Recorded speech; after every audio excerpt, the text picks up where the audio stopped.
We have a very important session left. It's very hot. We already mentioned that on top of learning key information, we need to survive the heat waves. I'm sure that megacities will not have such hot conditions. My name is Елизавета Leskina. I'm director of the fund Starost v Radost, and today it's my pleasure to moderate the session with wonderful panelists who are going to talk about their experiences, what has been done, and what they have. I would like to introduce our great speakers: Vladimir Arshakovich Petrosyan, Director of Department of Social Protection of the City of Moscow; Carlos Dora, Coordinator, Head of the He's Coordinator of the Track Public Health, Environment and Social Factors of the World Health Organization; Dirk Jarret, President of the European Federation of Old People; Alan Mitchell, Head of Urban Area KPMG; and Toshio Obi, Director of the Institute of E-Government, Waseda University; and Alexander Sidnev, Manager of the Senior Group. So I would like to start with a short video. The world is getting older. The number of people over the age of 60 more than doubled between 1980 and 2017. This upward trend is set to continue. The elderly population is predicted to double again by 2050 and reach nearly 2.1 billion people. In Russia, more than half of its 70 million economically active people are pensioners. A quarter of Moscow's residents are retired. So how do global megacities respond to the challenges caused by aging populations? Some focus on social or financial support and access to healthcare. Others on training and better economic and social integration.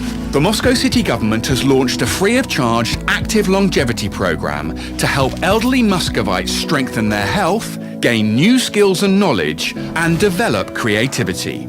Cutting-edge technologies and mobile applications can also help the elderly to overcome age-related challenges such as hearing and mobility and facilitate educational, leisure, and employment opportunities. Researchers at Columbia University identified Norway as the best country in the world in which to retire, but less than 700,000 people live in its capital Oslo, compared to Moscow's 12 million and Tokyo's 13. So what can the world's megacities do to create active lifestyles for their aging populations?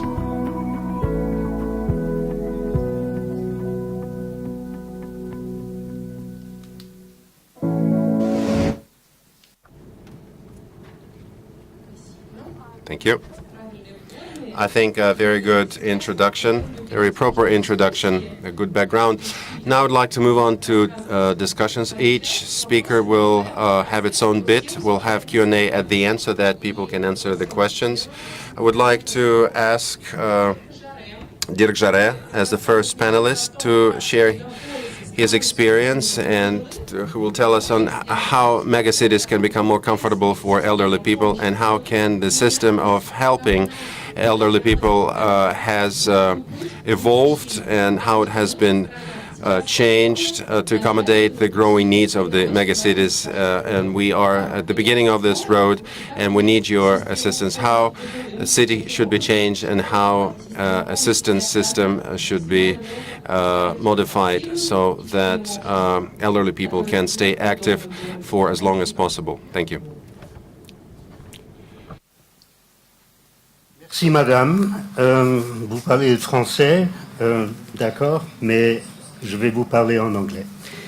Good afternoon and many thanks for the invitation to come to Moscow. I have an emotional attachment to this city because my grandmother, my babushka, came from Moscow.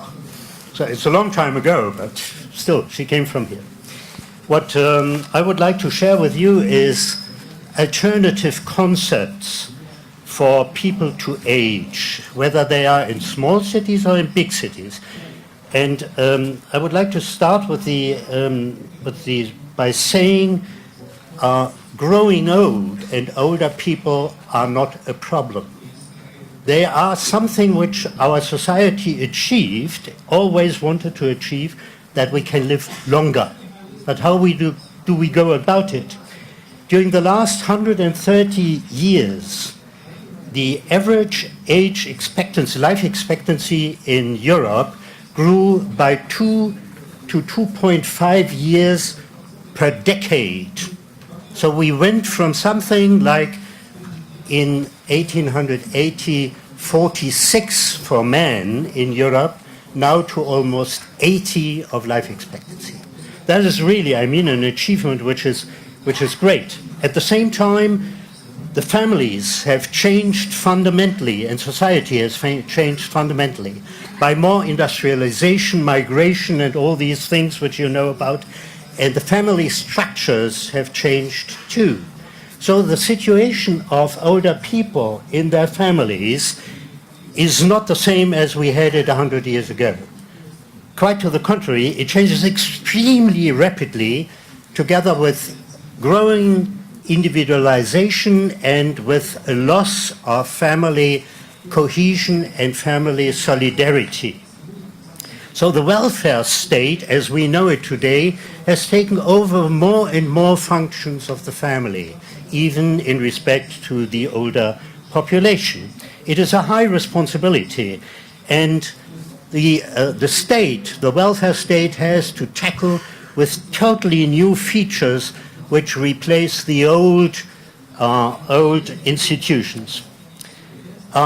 We had a time where we tried, and we tend to put people into old folks' homes. Can you imagine that these people, when they were put into old folks' homes, they felt like chicken. They were put into boxes and treated like chicken in mass boxes. And that is not really to what even older people want to live. And these boxes, which we call homes for older persons, they are not the appropriate solution, not at all, for several reasons. Because in the first place, they are much too expensive. They are too expensive for society, and they are too expensive for the individual. The second one is that they are not wanted by older people. Older people do not want to go to these homes, really. Then we have a problem of staffing, understaffed or badly paid staff, etc. And there's a question of time which you can allocate to each individual, which changes totally from your family, where everybody is dealing with you, but in an institution, that is not the case. And we can wonder about the respect of human dignity and human rights in these institutions. That is a real issue. We need to develop a totally new ideology for older people when they grow old, or when we all age in our life. Where would we like to age in a life course perspective? Where would we like to go? I can tell you that 80% of the Western European population do not want to go to old people's homes. They want to stay either in their family or they want to stay at home. Even when they have problems, even when their possibilities, their physical, their mentally, etc., possibilities are declining. But what is the ideal place for people to age, to grow old? What older people want to have is to have connections, not to be treated like objects, but to be treated with their personality. I come back to that in a minute. They want to stay in the community. They want to age in place. They want to age in a societal context where they have their own identity. They feel like, tell me, a region in Moscow, and they would like to feel like the people in that region and not somewhere else. They want to participate in society, even if they are old, and even more sometimes.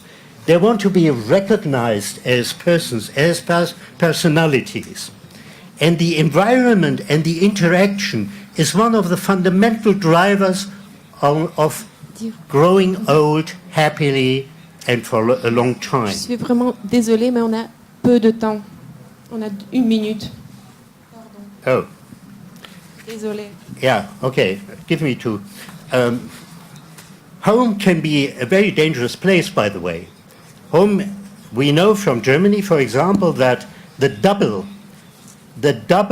of accidents, fatal accidents, is produced in personal homes compared with traffic accidents.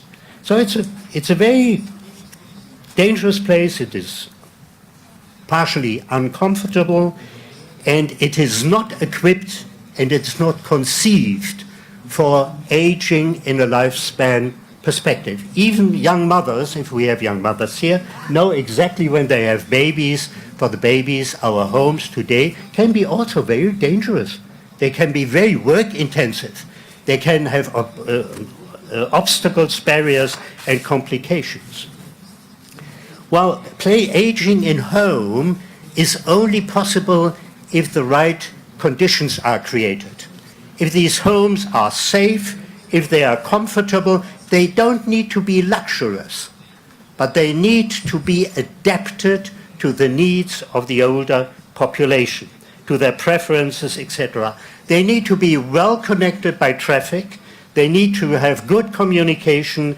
They need to be in an environment where you have leisure, where you have culture, education, etc., etc. So people would like to stay at home as long as they can. And then the municipality has a certain responsibility. And perhaps we come back to that later. Спасибо большое, Dirk.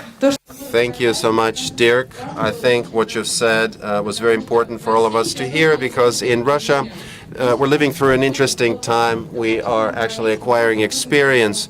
We're living through this time. An instruction was made by the president to set up a system of long-term care, and we are talking about creating possibilities for people to stay at home until the very end and to receive all assistance at home, to have this choice whether to stay in a special institution or at home, and to be able to receive all assistance. As a moderator, I wanted to ask you for your advice for further development of this concept, because we really need your precious experience, but it's a very important topic. We need to move on. The next speaker is Alan. Are you ready? Would like to hear about your experience, how to make the city age convenient, how to make it convenient for old age people, and how to avoid the pitfalls which we've touched upon, how to understand who is living in the city, to make sure that there's no the duplication of services, but still to retain the services and facilities needed for older people to make sure that they stay active for as long as possible. Thank you. First of all, I'm from Canada, from Toronto, and the first thing that any Canadian does is apologize for not speaking your language. So I apologize. I have a couple of slides I wanted to show you. This is a project that was done a number of years ago. It actually was called the Senior Services Mapping Initiative, and it was done with all levels of government in Canada. What are all the services that Canadians deliver? And I'm going to show you this diagram. There were 212 services on this map. Each color represents a different type of output delivered to seniors. The pink are funds that are given to seniors. The other colors represent care and rehabilitation, information, permits, all sorts of different types of services for seniors. 212 services. And on this next slide, you can see the different levels of government. I expect it's no different here in Moscow. I expect that you have different levels of government as well. And what we discover is that even within the same level of government, the different departments don't talk to each other. Between different levels of government, federal, provincial or state, and municipal government, we don't talk to each other. And so what we end up doing is we end up providing the very same, if not similar, services to seniors. What a waste of money. Think about that. 212 services. I need to tell you that my mother, who is a senior, only knew about one. Only one of the services on this map. Okay? How disgusting is that? The next slide, and by the way, the senior is at the center of this diagram, and there are different programs that we deliver and different services to represent those programs. This next slide talks about different states of a senior. You can see they go from an adult into seniorhood, and then from seniorhood to death. There's no doubt about that transition. When they're in the senior position, one of the things that we discovered from a caregiver out of a senior citizen's home was that when a senior picks up the first negative state, a state which might be getting sick, they might lose their spouse, they might be disoriented, they might have financial difficulties. When they pick up that first state, they spiral down and pick up other negative states. If we do not catch them at the beginning, then they're going to pick up all these negative states, and the number of services that we have to provide to them to bring them back to a normal state increases.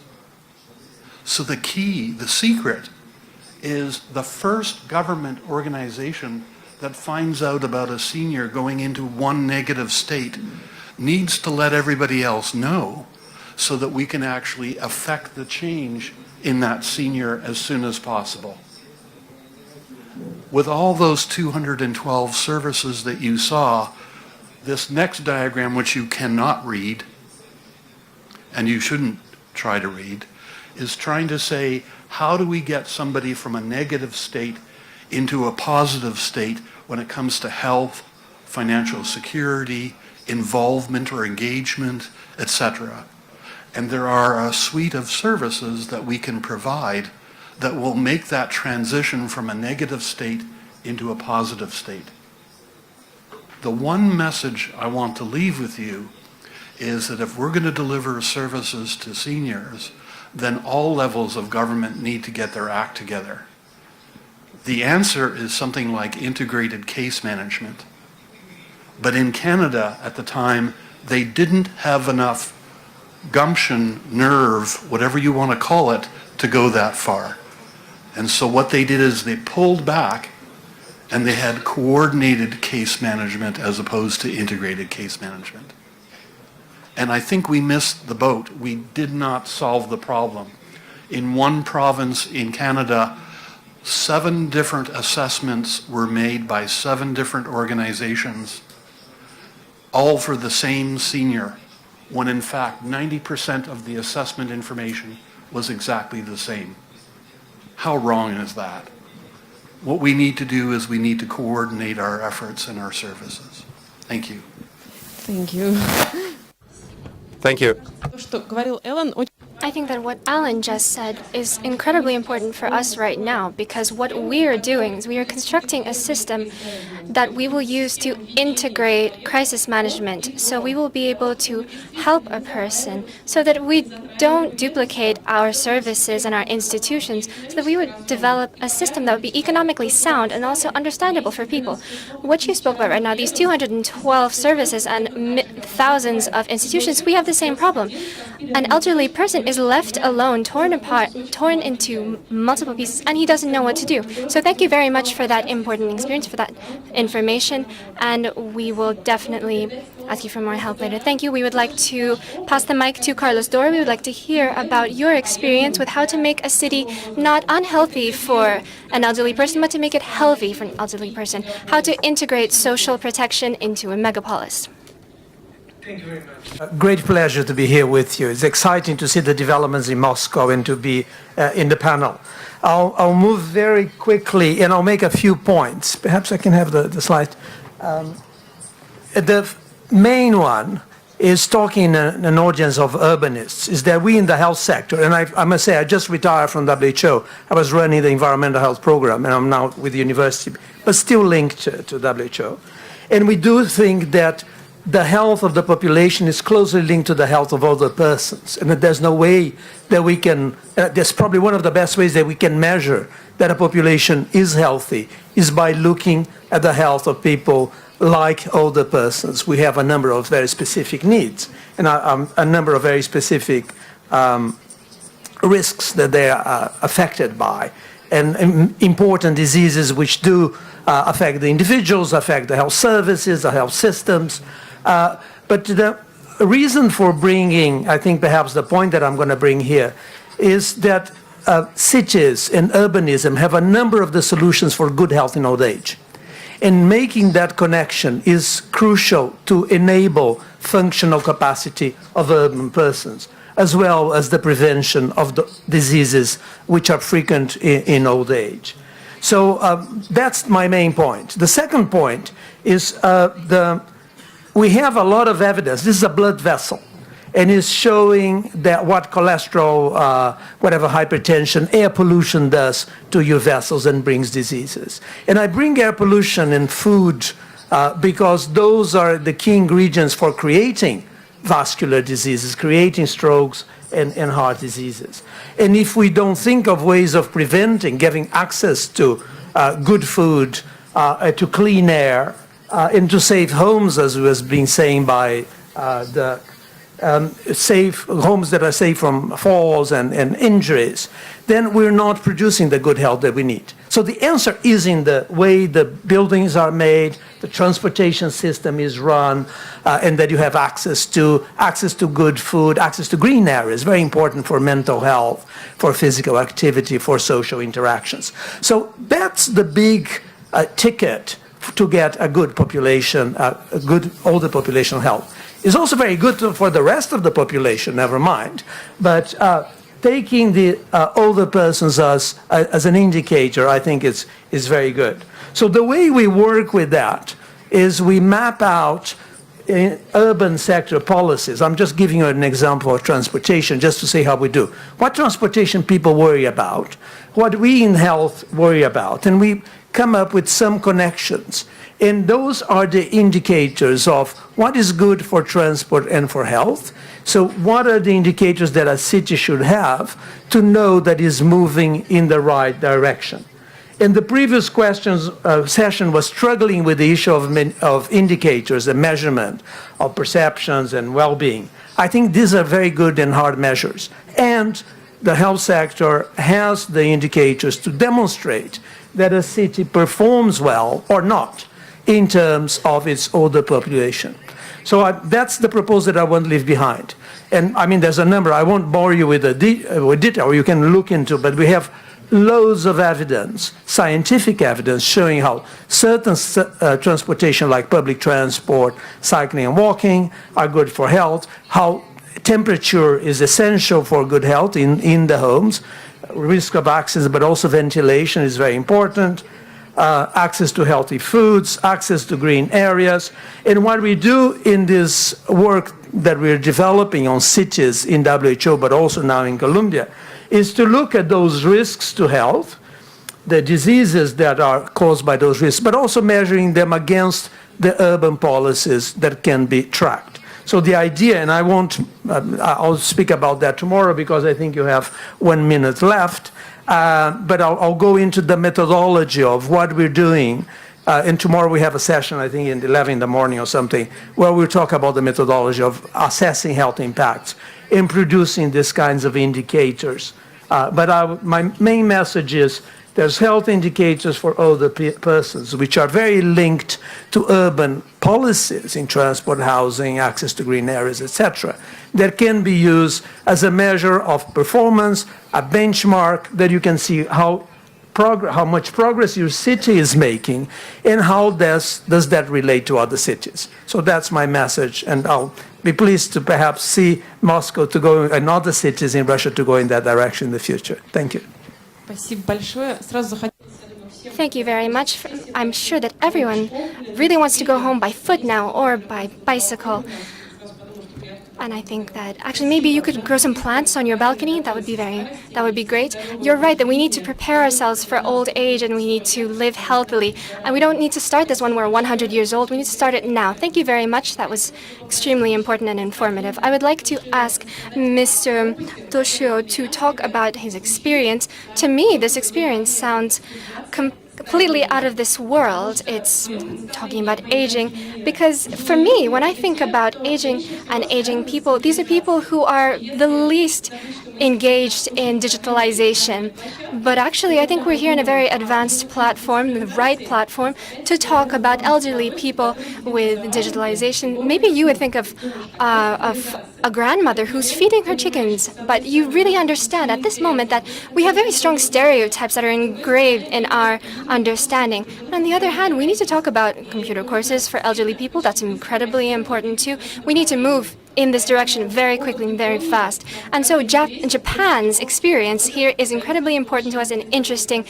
We would like to find out a bit more. Please tell us. Thank you. Thank you very much, and I was very surprised. We have all the gentlemen as the speakers, but many women or females in the audience. It's very strange. In any case, Japan is just next to Russia, like Finland, Ukraine. But it's quite far from Moscow, but just we are really neighbors. And Tokyo and Moscow is the sister or brother relations as the twin cities. So I'm very happy to be here, and I'm also thankful for organizing committees to have such a global expertise to join this Moscow urban forums. Just this is my very short CV. Who is next?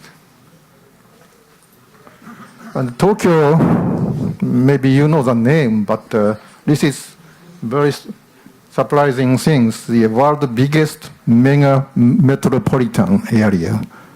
How many people there? 34 millions. And I don't know how many people beating Japan before. Just raise your hands. Maybe some. One. Okay, thank you very much. And you find like Tokyo, we have very little pollutions, quite different from China and India, and very little crime, no terrorism. Also, very so-called the low profile of the traffic. Very, very interesting cities as the biggest in the world. One of the reasons why Tokyo is very convenient and in terms of the mobilities. We have one of the best subway systems in the world, like London, Paris, New York. So you can see this is a line, so many lines in Tokyo areas, and you can join the metros and to go anywhere. And my research on big data and AI and IoT is we are now organizing a new type of Tokyos. We call the creation of life support business for smart city. You may know something about Japanese super aging societies. Man's average life expectancy is 85 years old. Woman is 90. I don't know why woman living longer than man, but it's 90 years old. And within 30 years, Japanese can live over 100 years old because of the health, because of the some medical treatment, and so on. So after our retirement, at the 65 years old, we have to survive until 100 years old. How? Where? That's our really subject agendas in our societies, called the how to survive until 100 years old in Japan. And so that means year 2030, we have the digital urban societies in Tokyo or Osaka, Kyoto, Yokohama. And we have some really speedy trends for urbanizations. 80% of Japanese populations will live in urban areas in 2030. Where's the rural areas? That's our new societies. Also aging societies, we need the senior employment and smart healthcare. And I can show you this language. And my researcher from St. Petersburg, as the Beatings scholar, has translated my English into Russian. And I'm not sure this is right or not. But we have the digital societies, and we are now in the test bed of the auto-driving cars, because aging people need very easy drive, or even no driving systems, just the automatic. Also smart home, and some kind of the robotic systems to support the aging peoples.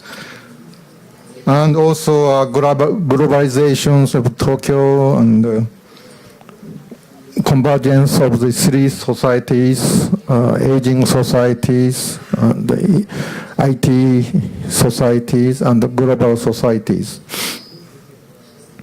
And also government should be digitalized, and need of the innovations for helping the aging people. If you become Japanese, for example, you have two health insurance offering from Japanese government. One is the just national health insurance programs for everybody. And second one is only for aging people after 65 years old. You have another health insurance programs. So you may get two programs for aging peoples to live in Japan. No exceptions, everybody. That's very good, friendly, aging friendlies, I hope. Oh. Yeah. Mr. No. Okay, just continues Japanese case for urbanization, and middle class is increasing, and so new societies. And conclusions, just for 1 minute, okay? So harmonization between central and local governments, that's very important, like Moscow and Russian government. Also, solution on new urban issues is we have the unemployment, because everybody coming to Tokyo, so we need more jobs for them. Third one is a new agenda on infrastructure for citizen quality of life. People is aging. Also, infrastructure is aging too. So we need the big investment And the last one is the lesson from Tokyo as the world's biggest cities. And just my final comment is aging issue is not issue for older persons. Aging issue for young people as well. So we need a kind of the combinations among young and older person together as the unity. That's my conclusion. Thank you. Спасибо большое. Thank you very much. That was incredibly interesting. That's a very interesting experience. And thank you very much. I think that it's really impossible to explain Tokyo and its aging and its policies on aging in 5 minutes, but we would love to continue this question later. We would love to talk to you more later and seek out your expertise and your advice, because I'm sure that Moscow will have the same issues. We've been talking about international experience a lot. We'd like to find out what's going on in Moscow right now. It's really very hot right now, and I think that we have a full hall right now, so that means that this is actually a very interesting topic. We would like to ask Alexei Sidnev to tell us what's going on in Moscow. I know that Alexei wanted to tell us about ageism and from the difficulties of aging, but we'd like to know about this question in general. How do you help this city? How do you assure longevity? Dear colleagues, thank you very much for giving me the opportunity to speak here. I'm very glad that we're discussing this question right now, because I have been waiting for someone to say something about this main challenge of our city, which is actually the aging population. I've been waiting for this and waiting for this at the plenary. It didn't happen.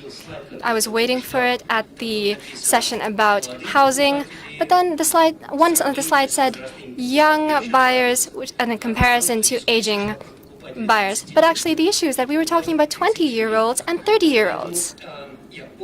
So I'm very glad that we're here. What would I like to say right now? I would like to say that you all know the statistics here. Moscow is not an exception. In Moscow, the aging population is rising, and the number of 80-year-olds has increased by 2. So look at the age pyramid here right now. Right now, and in 15 to 17 years, what do we see? There's a lot of men, there's very few women. We see a huge amount of people that are aging. This is not a question. How are these people living in, or rather, it's not a question of how these older people live in our society, but how do we live in this society with older people? Why don't we take a look at, for example, single women, single elderly women. This is a problem. This is a problem of loneliness, a problem of being alone. This is a problem of lack of autonomous ability, because 40% of people over 80 years old cannot live without a live-in helper. 40%. Of course, the majority of these people should receive this help, should have this help at home. But they don't always do it. What does it mean for us? We've heard that people want to live at home. Yes, that's true. We need to come up with a solution so that these apartments are accessible and are better for people who want to live alone. This is an innovation project we've been talking about, Smart Standard. How do we make these apartments smart? But also, how do we make these apartments smart enough that elderly people can live there safely? Furthermore, houses and streets. How do you safely exit your house and go onto the street? Parks should be accessible, but parks have been built for hipsters. We need to make these parks more accessible for elderly people. We need to make them conducive to accessibility and mobility. So while we're young and healthy, we don't really mind if we have to walk a long way to the metro. But when we're elderly, that's of course an issue. We need the station to be close to us. We don't need to walk a kilometer to it. Last question: technology. Have you noticed in Moscow you can now order a taxi with your phone? Who tries to hail a taxi on the street? Have you never noticed? It's elderly people, because they missed out on this technological revolution. They don't have the app, so they're trying to hail a cab with their hands. It used to work before. It doesn't work anymore, and that is incredibly important for us right now. So we understand this issue, but what is the challenge that we're coming across? It's the question that we don't have enough accessibility and mobility for elderly people. If a person is immobile, then people say, oh, well, my mother is immobile, why does she need to take a walk? Or, for example, if a family is looking for a helper for their elderly parents, they think, okay, my mother can wait, we need to raise our children. But they don't realize they have investments in their children, but they need to realize that they need to invest in their parents as well, and elderly people as well. They don't think about this. On the other hand, it's the people who say, yes, we will do everything for our children. We will leave them an apartment. Why should we sell this apartment? We'll leave it for our children. We will suffer, but it doesn't matter. But actually, society is changing. The situation is changing. The clients of Sberbank, private banking, 20% of the clients are people over 60 years of age. The average amount that they keep in the bank is 370 million rubles. These are private clients. This means it's expensive to have an account in this bank. That means that these people will also require certain things. We're talking about aging today and about aging people and active people. But my company, we help people who are extremely on the extreme end of elderly and the extreme end of helpless. We've been trying to facilitate things for them. We practice the most contemporary methods to help them and to respect them, a maximum activization for them. This is a specific environment for them, specifically trained people to help them, so that these people feel that they are comfortable, so that they feel at home.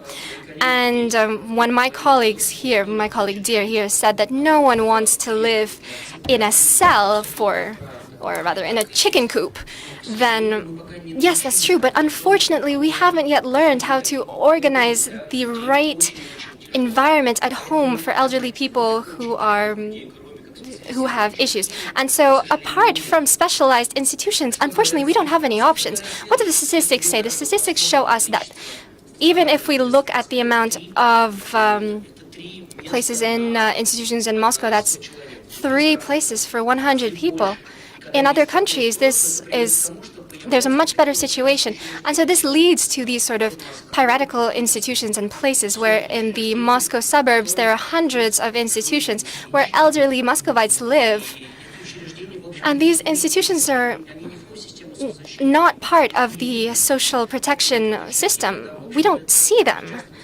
And that means that they have incredibly bad conditions. People want to live and want to age where they lived before. If you take a look at the amount of elderly people in Moscow, it's the center of Moscow. And when we take a look at the infrastructure, of course, we need to take a look at institutions in which highly dependent people live. But of course, people want to age. For example, a person is left alone. Their family has grown up. Their children have grown up. They have a 3-room apartment. They need a place where they can communicate with other people. They can live independently. But what will Moscow do about this? These people. I grew up in Galyanovo. And I would always drive by Izmailovsky Park, and there were always old elderly people there playing on accordions and on different things. But right now, what do people need? They need clubs and they need wine. They don't need accordions anymore. But fortunately, we now have this program, Active Longevity, which helps people keep their active form of life. So Moscow will change. Moscow must change. We must have new infrastructure for people who need it. We need appropriate services that will help them live at home. And most importantly, we will need this community demand for people and for their families. Thank you very much for your attention. Thank you. Alexei, in 5 minutes, you basically told us everything that is to be said about the care system, active longevity program, and you also touched on the responsibility of society. True enough, there is not a demand for old age in a dignified old age. I think I have such a need. I think people present here have such a need. So we want to age in the way we want. Who knows, maybe I want to wear a babushka and feed my chicken. So in conclusion, Vladimir Ishakovich, could you tell us about the steps being taken by Moscow to meet the challenge which everybody has mentioned at this session, the growing aging old age population and others. Thank you so much, dear colleagues, dear panelists. Of course, the aging trend is a long-term trend, is a steady trend, and it is manifested in Moscow as in other places. In Moscow, there are 12 million residents, 3 million pensioners, 1.5 million pensioners by age. So 25% of the people are non-age population. This trend is upwards, and by the 2030, this ratio may be 50-50. It's one of the major challenges that Moscow community is faced with, and that the Moscow government is faced with. Now, overly 400,000 people over 80 years old. We have 640 people who are more than 100 years old. In Moscow, we have a spike in the length of life, more than in Russia. On average, we are close to Paris, London, and other major global cities. By the year 2030, we should reach 80 years average lifespan, but we believe that this will happen sooner in Moscow. Of course, the Moscow city authorities have the task to make sure that this old age is dignified, to create conditions for these people of these age groups can continue living, not in the bedridden state, but in an active state. Moscow has changed a lot in the last 7, 8 years. It's a totally new urban environment, a brand new transportation, public, social infrastructure. The city offers all opportunities to move to the creation of new conditions for good, comfortable living for elder people. Our Moscow public have paid its attention to that. An initiative was made to create a new program, a new active longevity program. I can't say that it's a totally new program that nobody has heard about. That's not the case. Moscow City has, for a long time, an active program, a better part of life, or a 50-plus program, other local events, but systemic or integrated approach has never been implemented. So the goal was to use a systemic approach, and to develop this active longevity program based on systemic approach. This program was discussed on February 13. It received support of the Moscow mayor, members of the Moscow city government, and the city was launched March 1st. The program is a resounding success. 115,000 old age people are involved in this program. Now, the program covers such issues as physical fitness, physical activity, applied arts, training, singing, painting, Nordic walking, and of course Silver University. When we talked about active longevity, the Moscow mayor at the meeting of the Moscow city government stressed that we should create conditions for active involvement of the old age people, but we shouldn't forget about the fact that about 200,000 old age Muscovites are low mobility people or are bedridden people. So, Lisa, it was the mayor of Moscow who stressed that we ought to create conditions for dignified aging for these people in the city of Moscow. So the safety network system now has a program to support low mobility people. Now 130,000 Muscovites receive home care provided by social care workers, specially trained social care workers. We have a joint program with the non-commercial organization headed by Elizaveta Starais-Vrades, this long-term care program.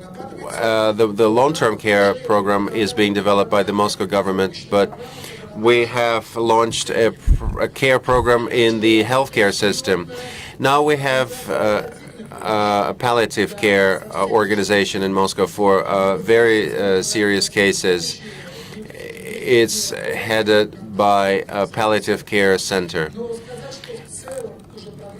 I can't say that this program has been completed. I think it will be finalized by the end of the year, and jointly with civil institutions, non-commercial, not-for-profit institutions, we can improve the living standards of the bedridden people who are staying at home. It's one of the priorities of the Moscow's active longevity program.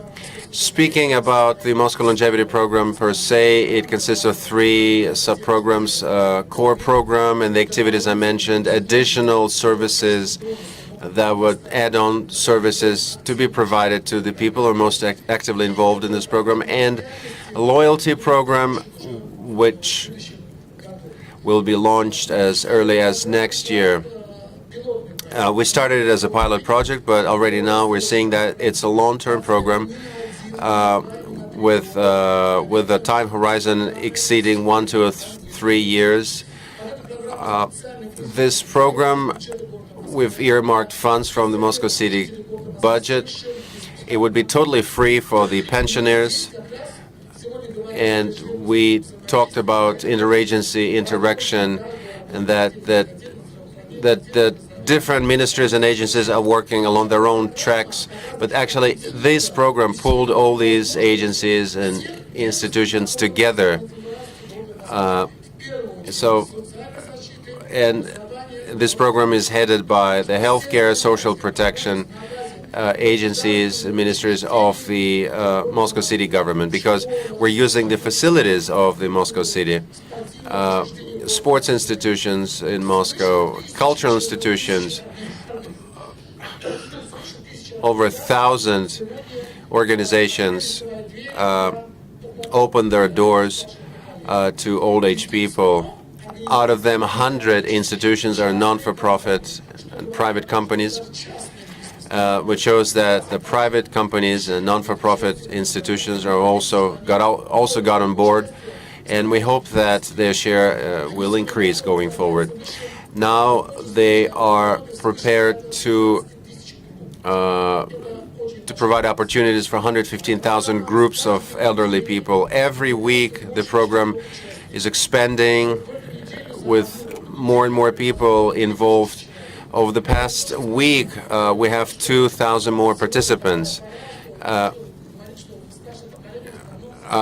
And elderly people now, at this time of the year, they're outside of town, they're in their daches, and despite of that, we've registered 2,000 participant increase over the last week. If you visit Moscow parks, you can see elderly people enjoying Moscow Park. So, okay, 1 minute left.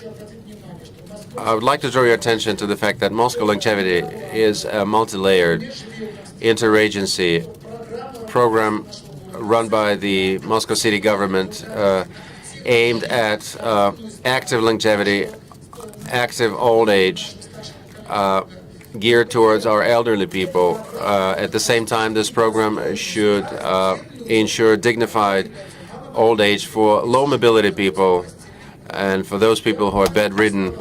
Very briefly, beg your pardon, maybe as the host, I would like to slightly abuse my powers. I would like to touch on the trends mentioned by our colleagues and Alexei Signev. You're right, and I know that because I spent 10 years as head of the home for elderly people. I know that people want to live in their apartments, under their roofs, no matter how good conditions we create, what kind of good conditions we create in their elderly homes for the elderly, because we have wonderful homes for the elderly people.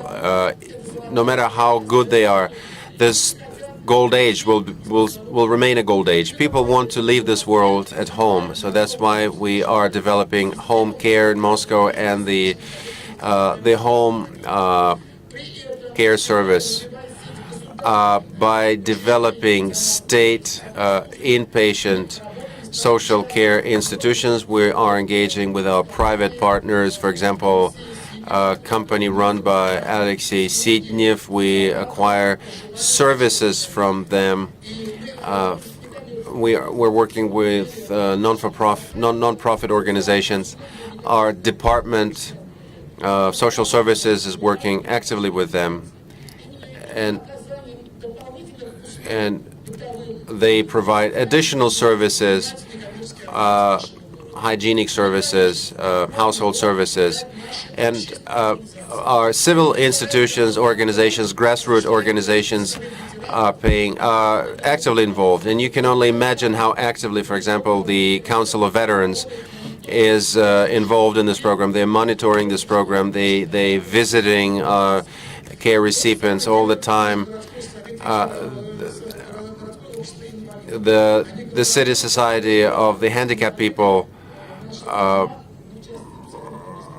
they are also monitoring the state of different institutions, homes for the elderly. So this Moscow authorities, jointly with private institutions, will do everything possible to make sure that the quality of life of the elderly people improves and reaches the global standards nowadays. Thank you.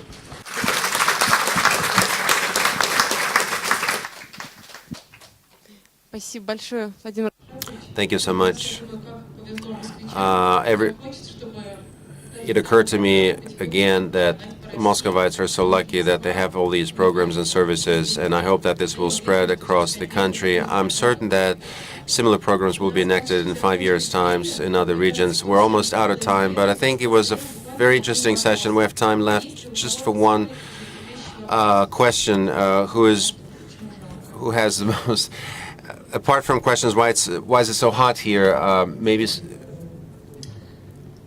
Dirk. Yeah. Minister, I would like to say something. I met you earlier, and I have already heard what the city of Moscow does for the elderly population. And I think you win the gold medal of the Olympics in policy making when older people in Moscow say, "We love our city," as it was said today by the mayor. But at the same time, when you can say to older people, "We love you as older people, you are part of us, and we recognize your achievements, you have built this society in Moscow, which we now further develop, and we honor you." And then you have the gold medal. Bravo. Thank you very much. Thank you very much. Но я хочу сказать, что I want to say, Mr. Dirk, members of the Civil Council Moscow Longevity Program asked Moscow Mayor to penalize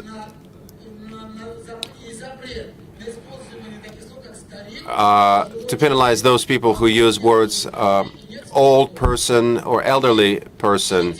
We don't have older elderly persons. We have older generation people in the city of Moscow. I wanted to ask. I want to thank people from our safety network system, representatives of public civil organizations and private institutions, private organizations, for their contribution to the activities of our department, because it is partially thanks to them that we can maintain such high living standards for the people of older generation. Thank you. The fact that we've survived in Sahara for more than an hour shows that there is a need and interest in dignified old age. So I would like to invite you to a very interesting interview